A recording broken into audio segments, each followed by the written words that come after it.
I'm on, Amy. Can you hear me? I sure can. Thank you. We're just before we start, we just have to pause so we can go live on YouTube, and we will be streaming on Rogers TV as well. So we'll just wait a minute or two so we can make sure that we are live on both those channels. And I'll just give a shout out to our ASL assistants. Thank you very much for helping us today. Hopefully we won't make it too busy.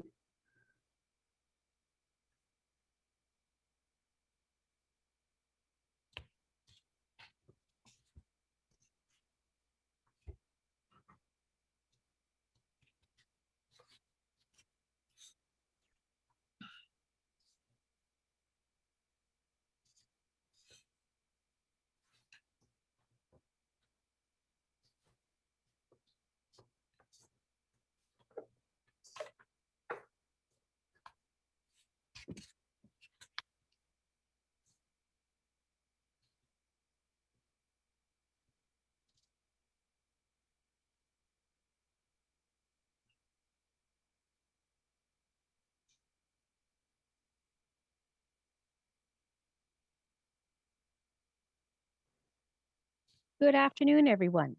Bonjour à toutes et à tous. Thank you for joining the Ottawa Police for this update to the community on the ongoing demonstration. Remarks will be followed by a brief media availability. Merci d'être avec nous aujourd'hui pour la mise à jour de la police d'Ottawa. Celle-ci sera suivie d'une disponibilité aux médias. My name is Constable Amy Gagnon, and I will be your moderator. Je suis l'agente Amy Gagnon, et je serai votre animatrice. Today, we will have remarks from Ottawa Police Chief Sloly and Deputy Chief Steve Bell. Nos conférenciers aujourd'hui seront le chef de police d'Ottawa, Peter Sloly, et le chef adjoint, Steve Bell. Sur ce, je cède la parole au chef de police, Peter Sloly, and on that note, I will let Chief Peter Sloly give his remarks. Thank you very much, Amy. Good afternoon, and thank you everybody for joining us here today. Today, I want to update you on our efforts to put an end to the unlawful occupation. First, I want to talk about our request for additional resources to the two levels of government, province and federal. We're working with these levels of government as well as our policing partners to secure additional help. There are positive ongoing discussions that have happened over the last 2 days. I want to reinforce more reinforcements, more resources means a faster set of results to end this unlawful demonstration.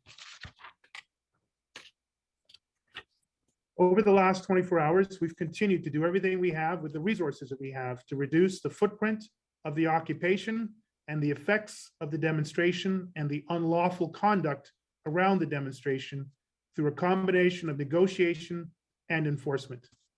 In particular, I can report that we have negotiated the departure of 12 trucks from the Coventry Road encampment and 10 trucks from the Wellington footprint. Firewood and fuel continue to be interdicted and seized.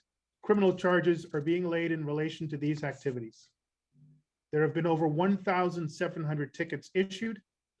There have been a total of 25 arrests to date, including criminal charges for mischief and menacing behavior. We have 126 active criminal investigations, and we have over 400 hate incidents that have been reported to our hate hotline, all of which are being investigated. We are making progress, and the key to success, again, is more resources to safely, lawfully, and swiftly end this demonstration.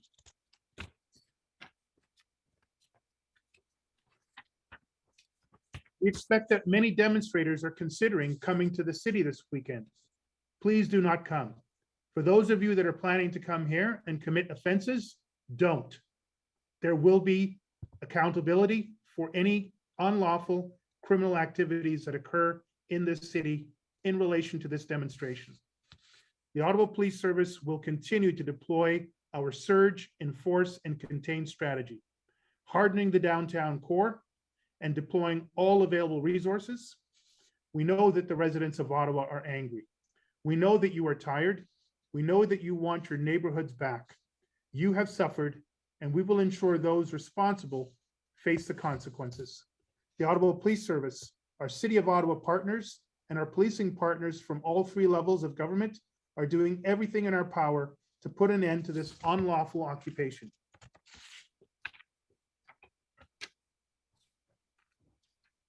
I want to thank every member of our service. You have stepped up in every manageable way to protect our residents and keep our city safe. Our city and our service owe each of you an immeasurable debt of gratitude. Thank you. I also want to thank all community members, organizations, service providers, and public officials who have worked in support of our efforts to date. Thank you, and I'm prepared to take questions at this point.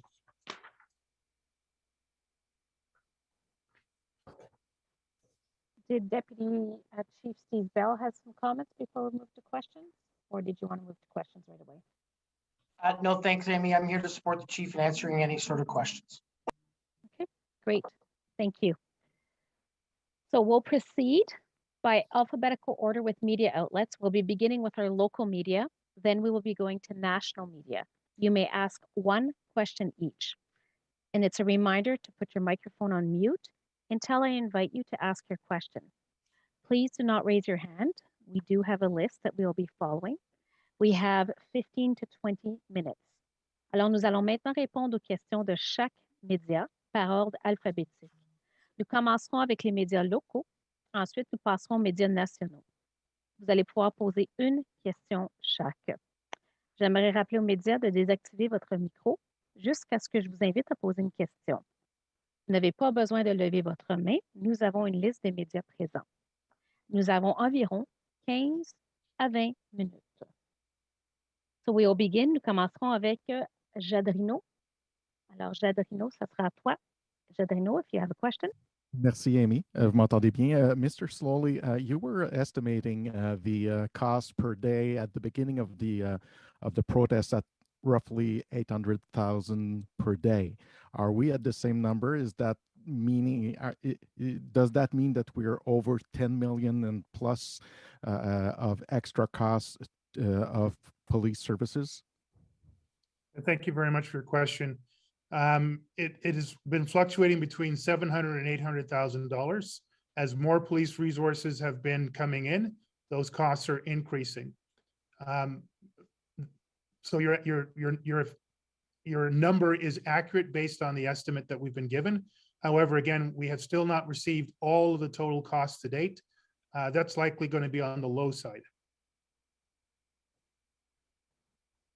Merci. Thank you, Jadrino. We will now go to CBC, and I have Guy Quenneville. So, Guy, you can ask a question. Hello, can you hear me? We sure can. Go ahead. Thank you so much for your time.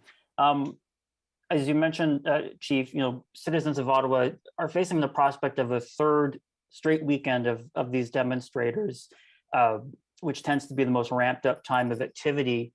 And you also touched on the expected reinforcements or the request for them anyway, but I'm still not hearing exactly when those reinforcements are going to arrive, in particular, if they're going to arrive in time for the weekend and that period of heightened activity. I mean, we heard today that RCMP will be sending reinforcements, but do you have any new information on when RCMP reinforcements or reinforcements from any other agency will actually be part of your response on the ground?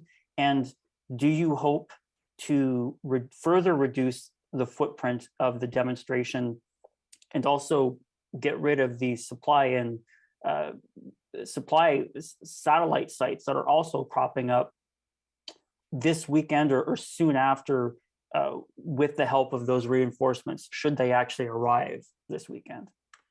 Thank you, Guy. And as I said, more resources, more reinforcements means more results, quicker results, safer results. But thank you. Yes, I can advise the 250 RCMP officers that were announced on Monday at our board meeting. We continue to swear them in on a daily basis and deploy them into our operations. They've been incredibly helpful. Already 2 of their officers, in addition to helping with the demonstration, used Narcan to save a life. We are expecting from the GTHA a number of public order units that will be arriving in the next 12 hours and over the next 48 hours to reinforce our public order units that are already in the city. There is a provincial operation being run by the Ontario Provincial Police, coordinated by Commissioner Tom Carrick, that is helping to triage resources here in the city and across the province to different locations where there are other aspects of this demonstration taking place. There is a strong level of coordination and communication between all three levels of policing and public safety agencies, and we're expecting more announcements around resources coming into the city. As they arrive, they will continue to advance our efforts to end this demonstration as quickly and as safely as possible.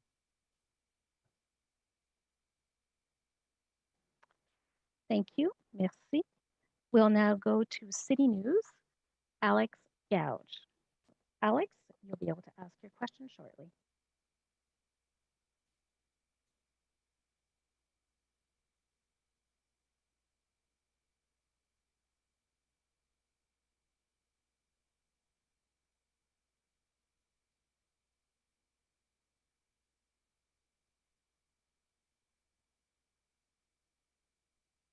And then following Alex, we'll be going to CTV. And I do believe we have two. So if we could just have one of you raise your hand so we know who'll be asking a question. Thank you.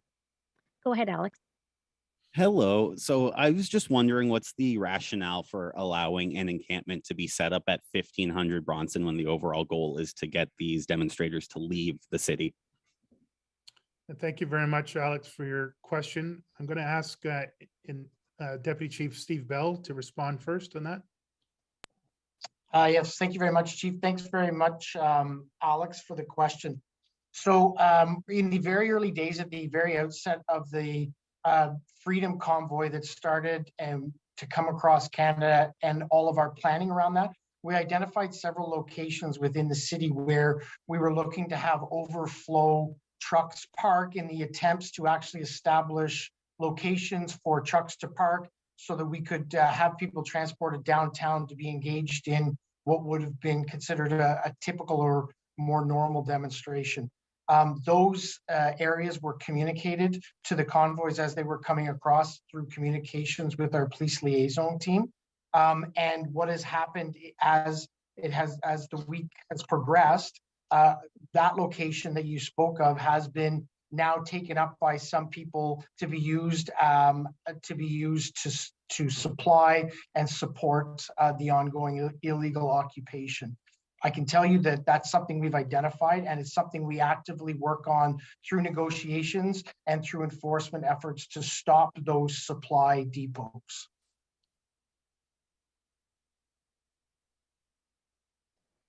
Great, thank you. And I see that Jérémy Charon from CTV.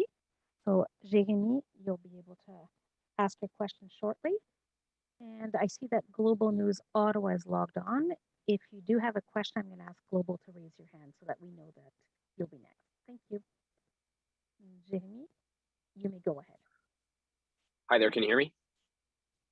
Sure can. Go ahead. So I understand that you say that enforcement is happening, you're making arrests, you're working to reduce the occupation's footprint. But I believe in what I've heard from a lot of residents that are still walking the streets downtown in the core, seeing Wellington Street, seeing everything that's happening here. It's hard for them to understand and see how things are being reduced, how we're seeing the size come down. There's still a significant amount of trucks out there. What's what do you say to those people that feel as though nothing is being done right now? And what's the plan to get all of these trucks out?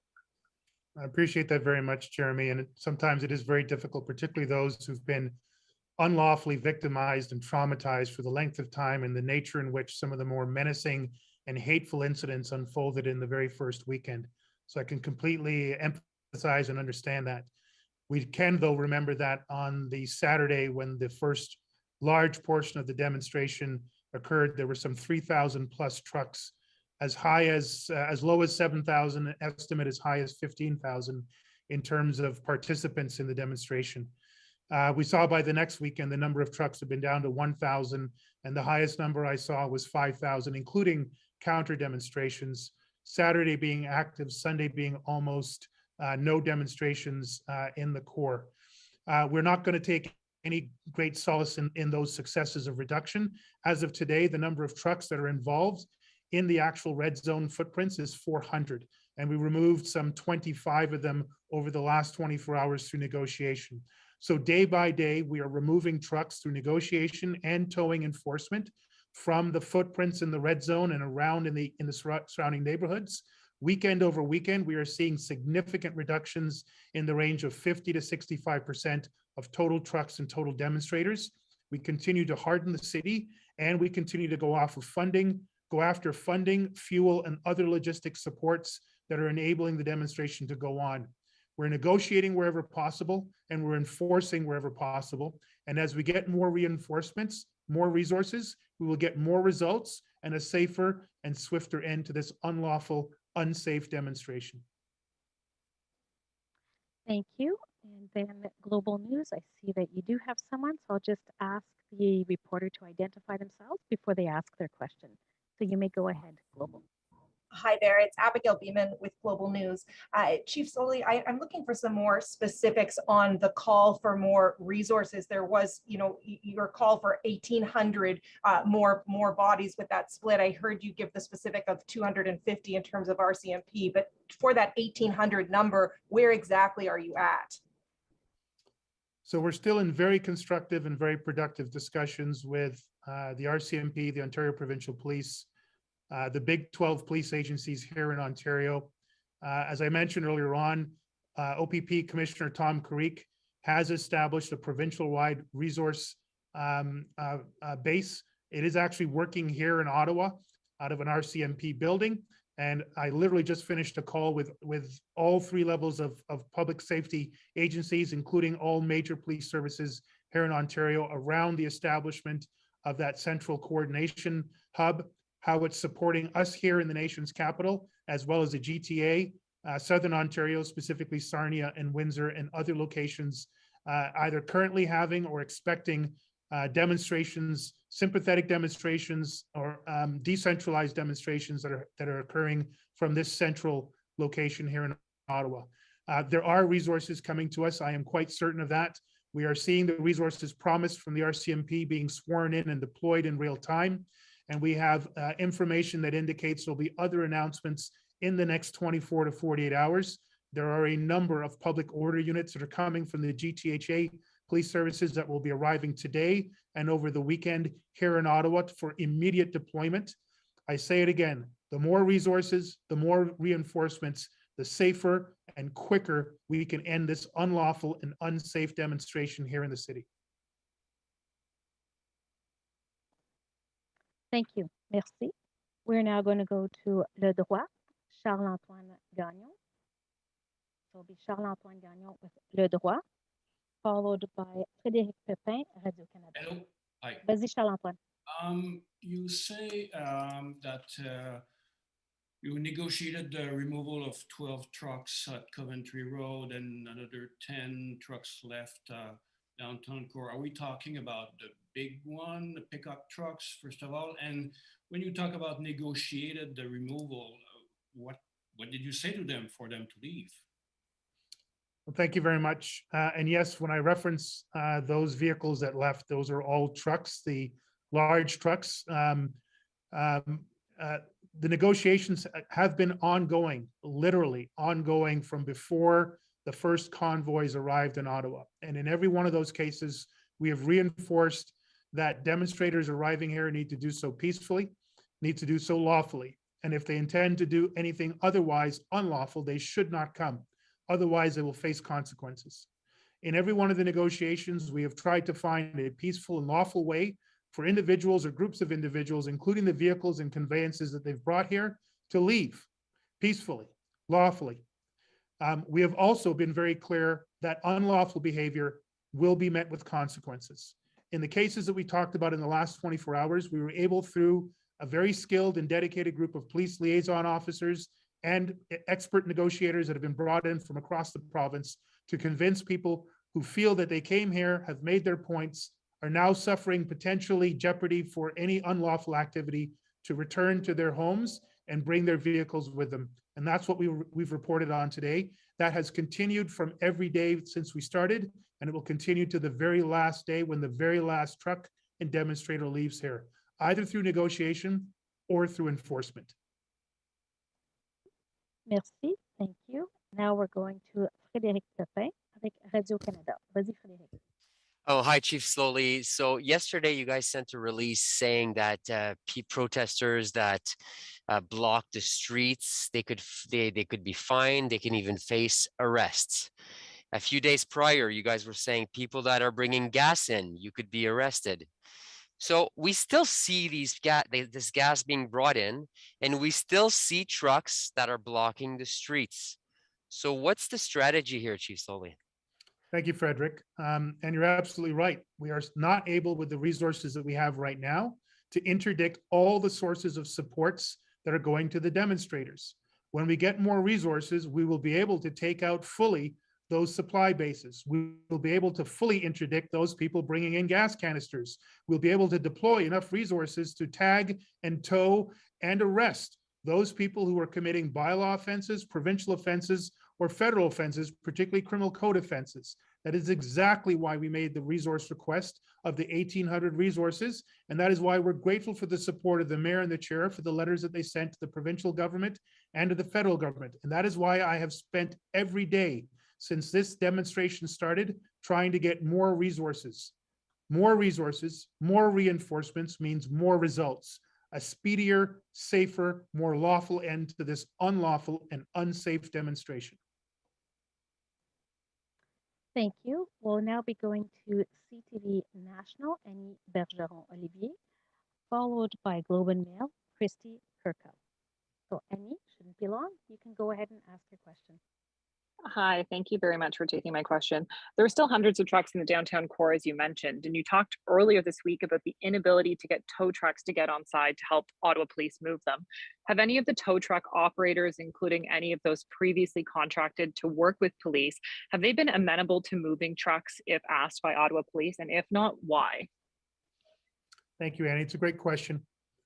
I can tell you this, at least one of the major tow trucks that would have been able to supply us with the logistics to tow illegal vehicles and to a significant degree reduce the size of the demonstration has been threatened themselves. They have been threatened through some sophisticated online activities and direct threats to harm to their employees and their business. There is a full criminal investigation going into those threats. In other cases, we have had uncooperative private sector agents that we've contacted. And so it's been incredibly difficult. Again, I was on a call with the chiefs of police from across the province. I've heard from the chief of police in Windsor has faced exactly the same problems. Uncooperative agents down there, or people who themselves have been threatened to not participate and support in police operations to remove the demonstrators that are blocking the international bridge to the United States. We've heard this from Coots, Alberta, from the RCMP operations out there. This is a significant logistical impasse, and we're doing everything we can to get past it. We have looked at all sorts of options, and we're looking at all sorts of joint procurement efforts, including across the country and south of the border. We are considering other methods that may allow us to not need to use tow trucks to the extent we initially thought. All options are on the table. Thank you. And we'll be going to the Globe and Mail, Christy Kirkup, followed by the National Post, Ryan Tumulty. It won't be long. It'll be Christy Kirkup. And we will come back to CBC National, Stephen Hoff, after. So it'll be Globe and Mail, Christy, National Post, Ryan, and in CBC National, Stephen Hoff. Hi, good afternoon. Chief Sloly, I'm wondering how concerned are you about the fact that some of the organizers involved in the convoy have military and RCMP backgrounds, and I'm wondering to what extent has this contributed to reluctance or any reluctance to be more aggressive in terms of enforcement efforts? Christy, let me be clear. There is no reluctance to be involved in enforcement efforts. We have been enforcing the law from day one, and we continue to do so. As more resources become available, as we move the size of the demonstration and contain it to greater degrees, we've redeployed those resources into enforcement. Our charges are up, our arrests are up, we're towing more trucks, and we're able to be able to demonstrate, to negotiate with demonstrators in a more forceful way. So again, enforcement has and will continue to increase as resources become more available. In regards to the capabilities of the overarching demonstration, I've been clear from the beginning. This is an unprecedented demonstration. It has significant levels of fundraising, coordination, communication. They have command centers established here and across the country and beyond this country. The level of capability that I'm talking about has been validated by our national security agencies, who have already given us a briefing again today that reinforces the very question that you've asked. This is an entirely sophisticated level of demonstrators. They have the capability to run strong organization here, provincially and nationally, and we're seeing that play out in real time. So it is a significant concern. It is a significant risk that we're trying to mitigate and overcome. And as we get more resources, we will get better results. We now go to National Post, Ryan Timothy. So Ryan, you'll be able to ask your question now. Yeah, hi there, Chief. I'm wondering, of the request you made for 1,800 officers earlier this week, how much of that request has been fulfilled, or do you suspect to be fulfilled? And do you need more support, particularly from either the federal or provincial side of that equation? Is one side doing more than the other? Thank you very much for your question, Ryan. Again, incredibly productive and constructive discussions that have been taking place in person in this city. Both levels of government have sent some of their best people to participate in those discussions, from very tactically focused commanders who understand the ground to strategic level commanders with years of experience, but understand the difficulties of logistics and airlifting hundreds, if not thousands, of people from across the province and across the country into a location like this, and down in the south of Ontario in Windsor. We are making progress. We are seeing more people from the original 250 that the RCMP announced on Monday. We are seeing more OPP officers mobilized.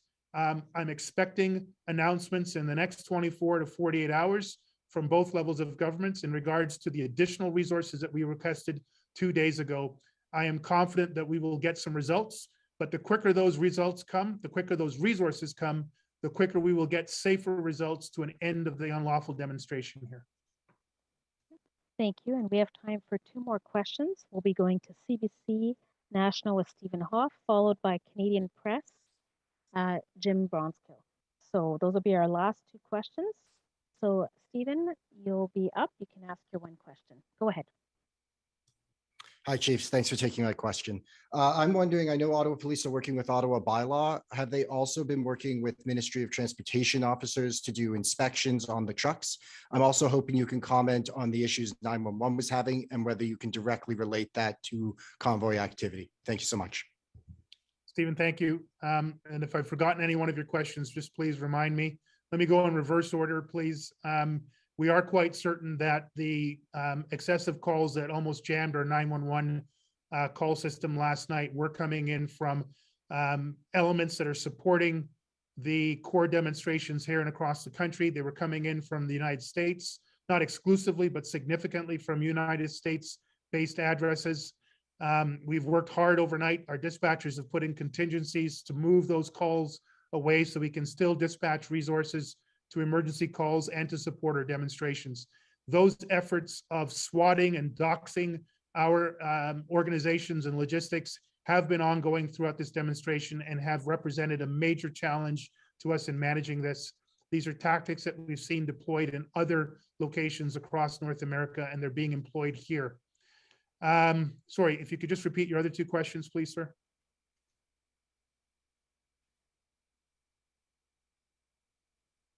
Just one other question. Are you working with Ministry of Transportation inspections to escort them into the red zone and look at possible violations there? I know this was done in Quebec City last weekend. I'm just wondering if it's happening here. Yes, thank you very much. And in fact, it was the Quebec City example that we were looking to leverage. Literally at the same time, we had the demonstration down in the GTA, Toronto specifically. And then in the last 48 hours, we've seen demonstrations in Windsor, Sarnia, and I think 2 other locations in the province. We are all now seeking the support reports of the MTO around similar demonstrations. MTO is trying to triage all of the requests that are coming in from Ottawa, the GTHA and Southern Ontario. And that's a challenge that we're having right now to make sure that we're getting the right request triage and the right response from a central logistical support from the MTO. Thank you. And now we're going to go to Canadian Press, Jim Bronskill. Jim, you may go ahead. Yes, the Force put out a release last night that basically said the trucks blocking streets are breaking the law and could be impounded, could be confiscated. I think some are wondering, why isn't that happening now? Or at least why aren't the drivers parked blocking roads being arrested? And you can worry about the trucks later. Thank you very much, Jim. And again, I'll go back to it. We have been making arrests of people who are unlawfully driving or using their vehicles in any way. A range of arrests and charges have been made. That will continue as it has from the first day to the last day. And investigations and prosecutions of those who broke the law, particularly the criminal law, will continue in perpetuity until they're brought into justice in one way or the other, no matter where they live in this country. I'll come back to it again. As soon as we get more resources that we can free up from reducing the size of the demonstration, we apply those resources immediately to enforcement of those laws. We have made a significant request to the two other levels of government for significant more resources. When they arrive here, they will immediately apply to those enforcement activities so that we can make good on those consequences as quickly as possible and end this unlawful demonstration as quickly and as safely and as lawfully as possible. Thank you so much for your question, sir. That ends the time we have today. Alors, cela termine la période de questions que nous avons. Madame Gagnon, est-ce qu'on peut avoir un statement en français? Oui, je vais vous le donner. Je vais juste laisser le chef partir parce qu'il va devoir partir. Et puis, alors, juste patienter une minute. And those, we apologize to the media we did not get to. You will be prioritized on our next media availability. Alors, on s'excuse aux médias qui n'ont pas pu poser de questions. Vous seriez notre priorité à la prochaine disponibilité médiatique. Please remember to put the media that you are with so we can ensure that all media have questions. Alors, on vous rappelle, lorsque vous mettez votre nom, mettez le média pour lequel vous appartenez aussi. D'accord? So, Chief and Deputy, you can go and I'll provide a French statement to those that are online for French. Alors, Frédéric, oui, Amy, oui, est-ce qu'il y a quelque chose de précis que oui, tu aimerais que je répète en français? Oui, la mise à jour sur le nombre, les chiffres, les nombres d'accusations pas des arrestations, mais les tickets, là, les constats d'infraction qui ont été remis. Les constats d'infraction. Puis si ça serait possible, on aimerait avoir une réaction. Je ne sais pas si le chef Sloly l'a mentionné, mais sur les 911, si tu peux me donner quelque chose sur les appels au 911, on aimerait savoir c'est quoi la réaction de la police. On a vu votre tweet, mais on voudrait l'avoir comme oui, ça aussi. Pas de problème. Alors, je vais commencer justement avec le 911. Et Amy, est-ce que je peux te voir ou est-ce que tu n'as pas l'option de la caméra? J'ai l'option de la caméra, mais je n'ai pas un arrière-plan qui est merveilleux. Tu n'étais pas prête pour ça, hein, Amy? Non, pas tout à fait. Alors, je vais te donner de l'audio pour aujourd'hui. OK, parfait. Oui, ça va être excellent. OK. Alors, juste un instant. Alors, en ce qui concerne les 911, alors, on a été avisé justement que oui, effectivement, notre centre d'appel a été débordé et puis on a réalisé que c'était une des tactiques des manifestants d'empêcher nos lignes 911 de prendre des urgences. Alors, heureusement, nos personnes, nos employés ont réalisé rapidement ce qui se passait et puis ont pu mettre en place un plan pour trier ces appels-là et puis pour qu'ils n'empêchent pas les gens qui ont vraiment une urgence de joindre le 911. Alors, on a pu rapidement mettre en place une personne ou plusieurs personnes qui ont pris ces appels-là et puis nos agents au 911 ont pu continuer de prendre les appels et de vraiment répondre aux appels d'urgence pour permettre aux agents de vraiment continuer à faire nos devoirs en tant que policiers de la ville d'Ottawa. Alors, on a pu répondre à un petit peu cette tactique-là vraiment de façon rapide, si on veut. Je ne sais pas si ça répond un peu. Oui, oui, c'est super. OK. Et parlez-moi maintenant des constats d'infraction. Le chiffre qu'on a vu aujourd'hui de 1700, j'aimerais avoir votre mise à jour, à savoir, et ça, le 1700, c'est depuis le début, hein, c'est ça? Oui, c'est exact. Alors, je peux même commencer.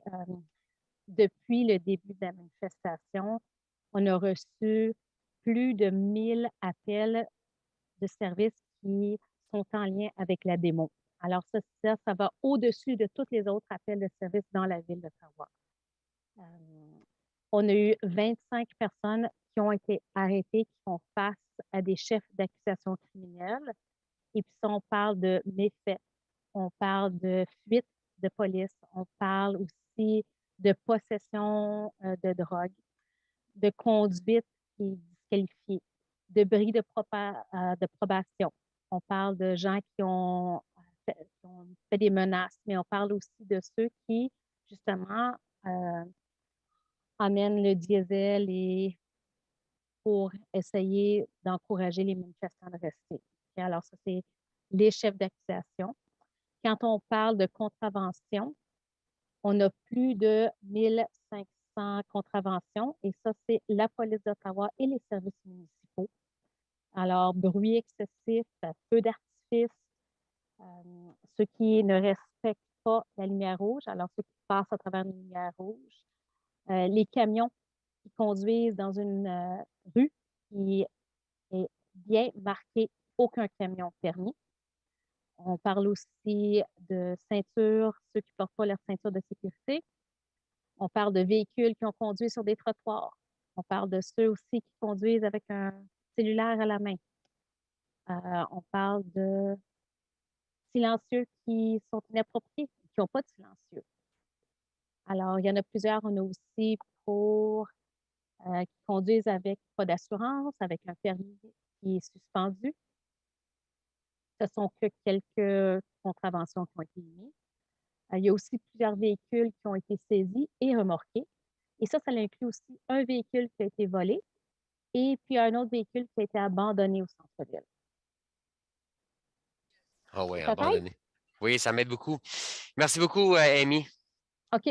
Juste un instant, je vais aussi ajouter qu'on a aussi 126 enquêtes criminelles qui sont actives et puis qui sont en lien avec la manifestation.